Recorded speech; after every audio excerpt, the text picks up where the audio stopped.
বাঁশের পাতা খসখসে, লাউয়ের পাতা নরম, তোমায় আমি ভালোবাসি বলতে লাগে শরম। বন্ধু তুমি একা হলে আমায় দিও ডাক, তোমার সাথে কথা বলবো আমি সারা রাত। গ্রামের একজন সাধারণ কাঠমিস্ত্রি থেকে তিনি এখন দেশের জনপ্রিয় কন্টেন্ট ক্রিয়েটর। উপস্থাপন করেন নিজের সহজ সরল জীবনকে, হাসি দিয়ে প্রতিবারই বলেন এটাই বাস্তব। I love you. রিপনের সদা হাস্যোজ্জ্বল আর সরলমাখা মুখের প্রতিটি কথাই বেশ পছন্দ নেটিজেনদের। জনপ্রিয়তার সঙ্গে আর্থিক সচ্ছলতা এলেও কাঠমিস্ত্রির কাজ ছাড়েননি তিনি। কাজের অবসরে নিয়মিতই বানান প্রাত্যহিক জীবনের ভিডিও, আর এতেই বেড়েছে খ্যাতির বিড়ম্বনা।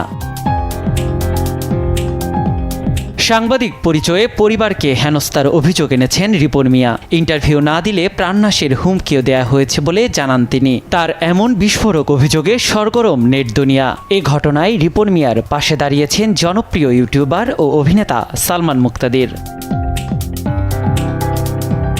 রিপনকে উদ্দেশ্য করে সালমান লিখেছেন, আপনার যে জ্ঞান এবং মূল্যবোধ আছে তা যদি আমাদের সবার থাকতো তাহলে আজকে আমরা একটা শিক্ষিত জাতি হিসেবে পরিচিত হতাম। হয়রানির এই সংস্কৃতিকে মোকাবেলা করার কোনো উপায় নেই। সংস্কৃতি বিষয়ক উপদেষ্টা মোস্তফা সরোয়ার ফারুকীর বিষয়টি দেখা উচিত বলে মনে করেন সালমান মুক্তাদির। তার ভাষ্যমতে শুধু রিপন মিয়ার জন্য নয়, প্রত্যেক নাগরিকের এই শোষণের বিরুদ্ধে দাঁড়ানোর ক্ষমতা থাকা উচিত।